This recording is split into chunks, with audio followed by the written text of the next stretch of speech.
Hey you guys, Remy Bonjasky here. I'm here at Vondelpark. I believe it's one of the greatest parks in the Netherlands, and I'm gonna meet up with Levi Rigters, one of the greatest fighters in glory. Let's go. Levi, how are you, man? Remy, I'm good. How are you? You looking good? You looking good? Thank you. Feeling fit? I'm good, yeah, man. So less than 2 weeks and you have to fight? Yeah, almost there. 2 weeks to go, and you know the body is tired, pain everywhere, but it's part of the game. It's part of the job. Yep. Tell me, where did this job started? I mean, you started as a fighter, Yeah. but where did it came to you to start doing kickboxing? Well, it all started with my brother. My brother always kickboxed already, and he took me with him one day, and I really liked it. I never stopped training, and that's where I started. What did you especially like about trying to beat somebody up, or just you just wanted to show the people that you're better? I really found something that I was good in. You know, I started and we could spar. I really liked the sparring, and then my trainer said, "Oh, you're really good in sparring," and then I had something to live for, and that's where the dream started. And what was the dream? The dream was to become champion. And you became champion in another organization called Infusion. Yes. You became champion over there. Yeah. And how was that? It was nice, but it wasn't enough. You know, back You then, wanted more? Yeah, of course. Back then I was already watching the glory fights and the glory stars. So that's what I really wanted. So, And where did your inspiration comes from? I mean, you want to be the strongest, you want to be the baddest, you want to be the best fighter in the world. Yeah. Where did it come from? well, it starts with liking what you do, and you watch all the other guys like you.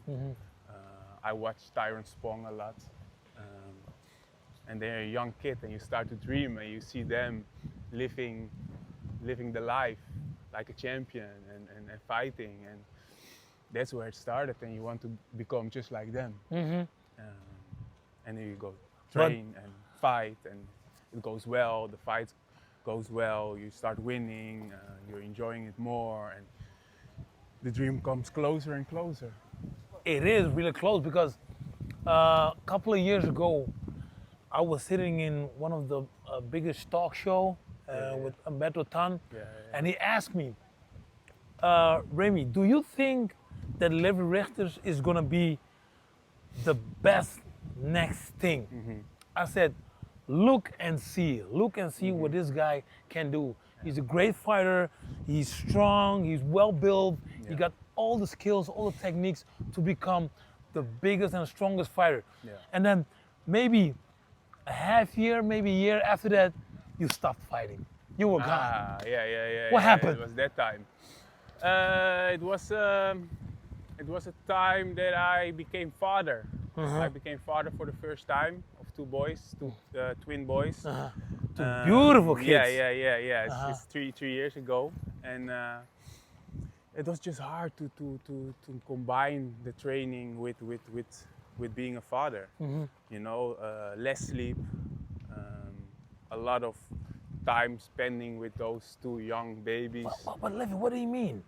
I became father, and a lot of other fighters, even Tyron Spong, they all became a father. What's the difference? Yeah, I think it was the lack of sleep and the physical part. It was just hard, but maybe also some mental stuff.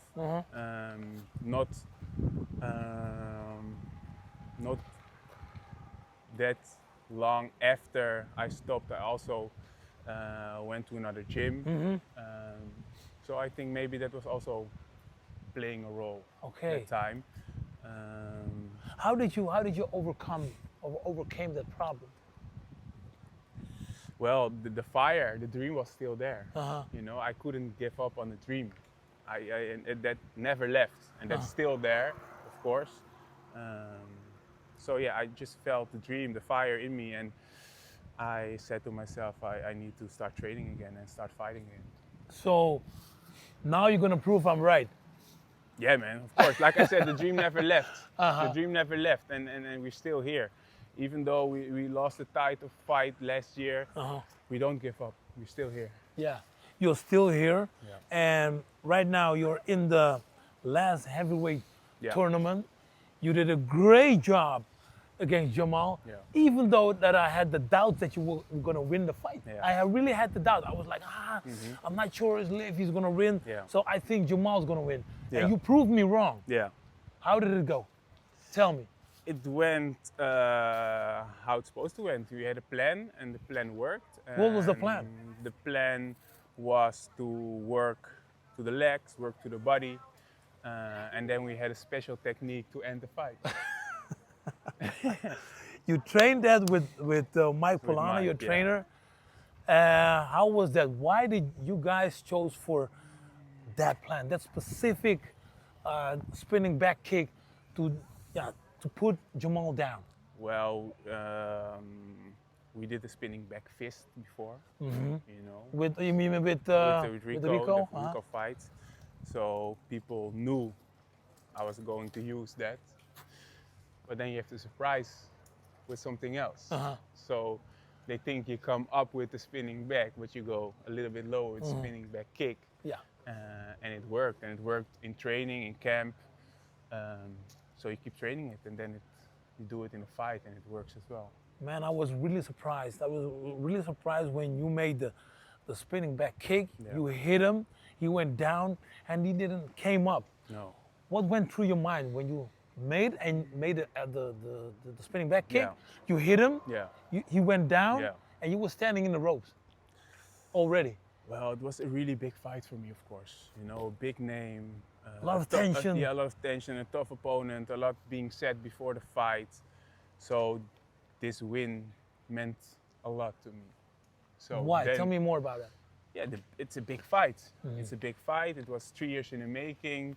Like you said, a lot of tension, things being said. A lot of people didn't believe in myself, in me. And so it was important for me to win the fight. And it's also part of the tournament. The whole tournament is important for me. Losing this fight would mean that I couldn't join the tournament. So I had to win this fight. And then winning by game plan, like you trained, and in this way, that's the best way to win the fight. If you go back to that moment where you stopped fighting Yeah. for a couple of years or what? Half a year. Half a year, you stopped and you had some mental problems. Yeah. How are you gonna tell your kids about that? What are you gonna tell your kids about? About that moment. Yeah, because they were part of the Yeah. sequence. They were part of the. Well, I think I will tell them that I chose for myself. You know, I just had a hard time, and then it's okay to choose for yourself. And maybe if I didn't take that break, I wouldn't be here right now. So it was the right choice.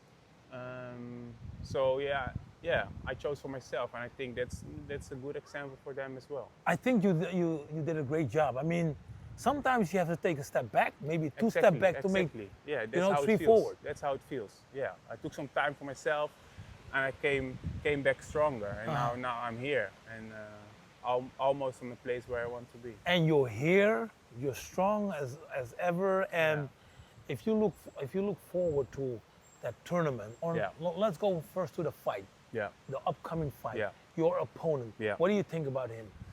He's a young, strong, talented fighter.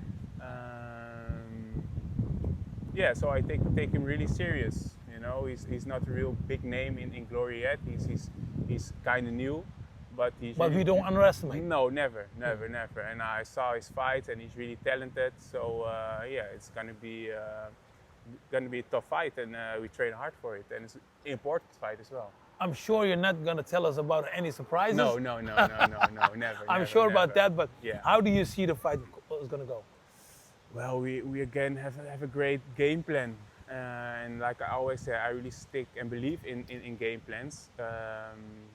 So I imagine following in the game plan and ending the fight the way I want to end it.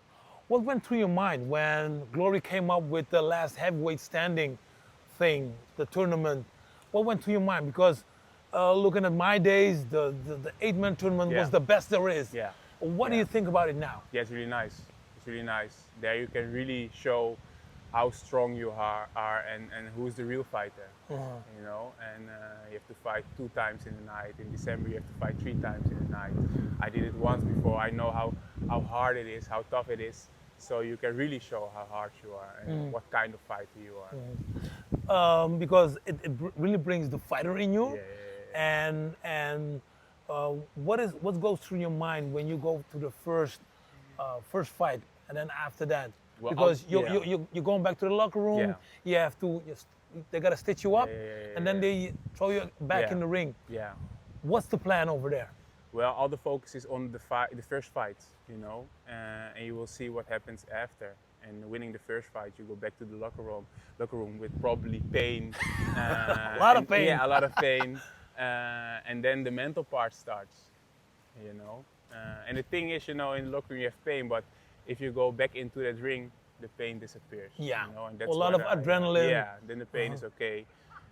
And then you win a second fight, and you go back to the locker, and there's even more pain. Yeah, and then again the mental part. It's all, I think it's all about the mental part and keep that belief in yourself. Because when I'm looking now at a man that is, the mental part is real strong now. Am I right? Of course, yeah. But like the physical part, it needs work. It needs work always, and we keep on working on the mental part as well, like the physical part.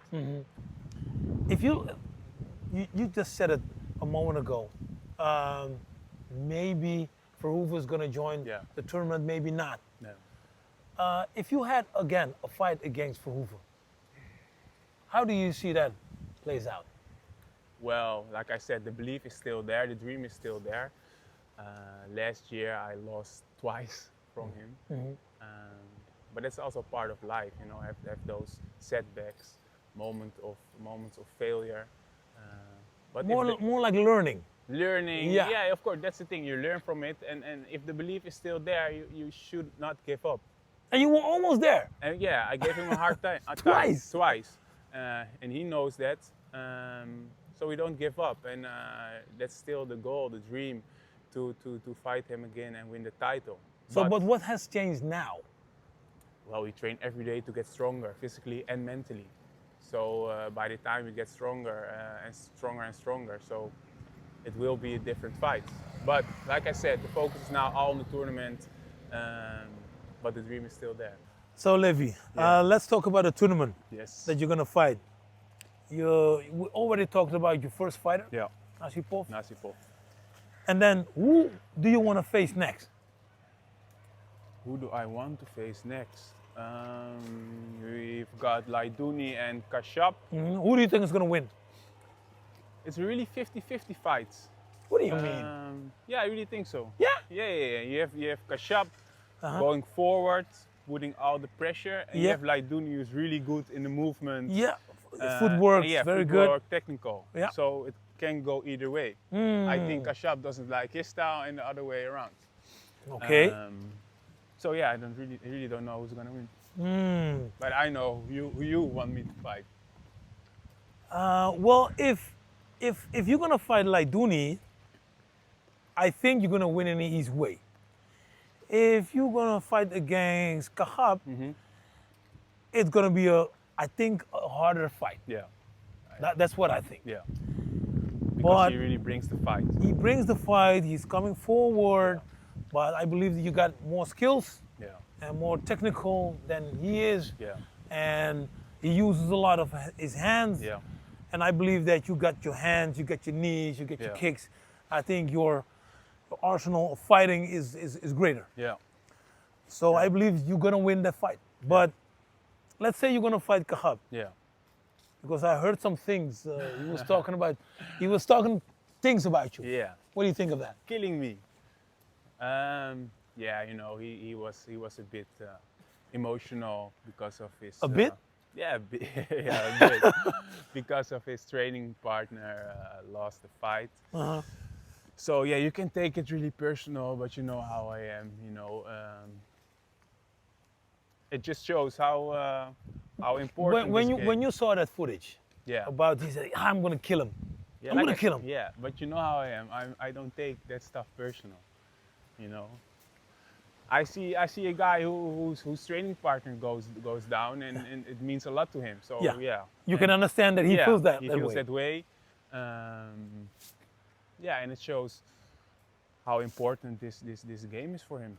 But let's say he's gonna fight you. He's coming to kill you. Yeah, of course, but that's his style. You know, he comes forward, putting a lot of pressure. Yeah, and he really comes to fight, and he really wants to hurt you. Yeah.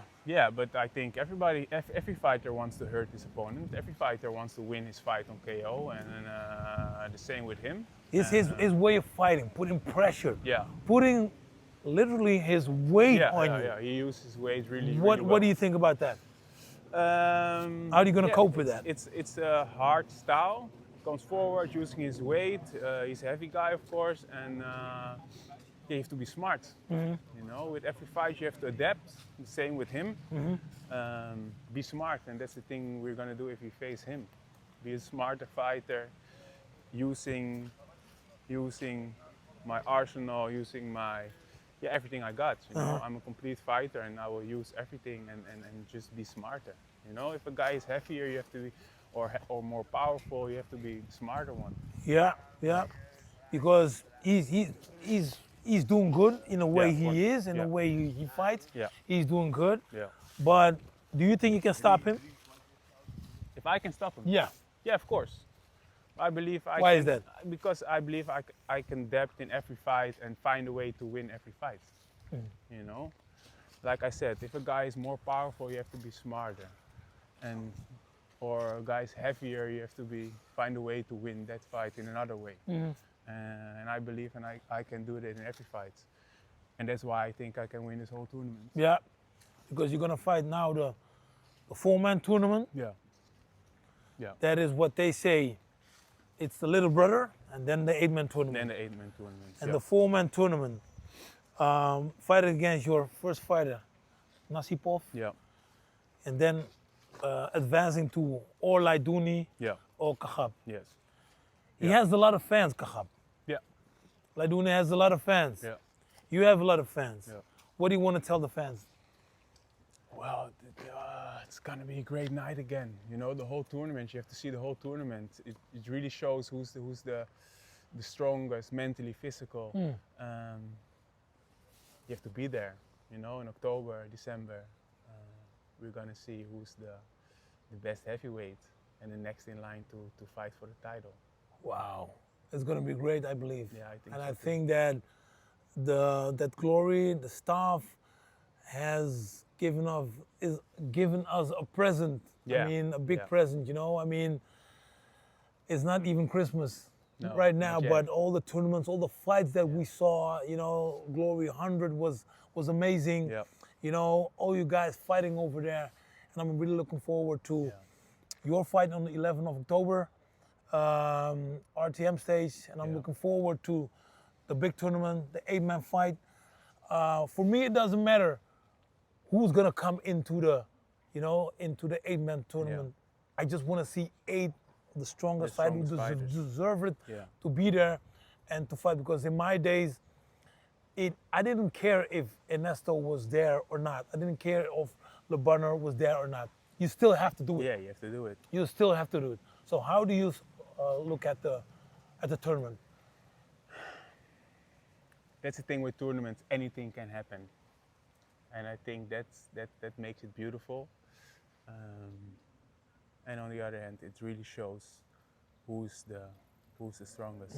And like you said, it's gonna be a Christmas present, and it's gonna be a great night. But all the focus is now on October 11th, on my first fight, and that's Nasipov, and that's what we've been training for now, the last couple of weeks, and it's gonna be a great night. Thank you, man. Thank you very much. And I hope you're gonna do good. Thank you. And you know how I am. We will. If you have a bad fight, I will tell you that it's a bad fight.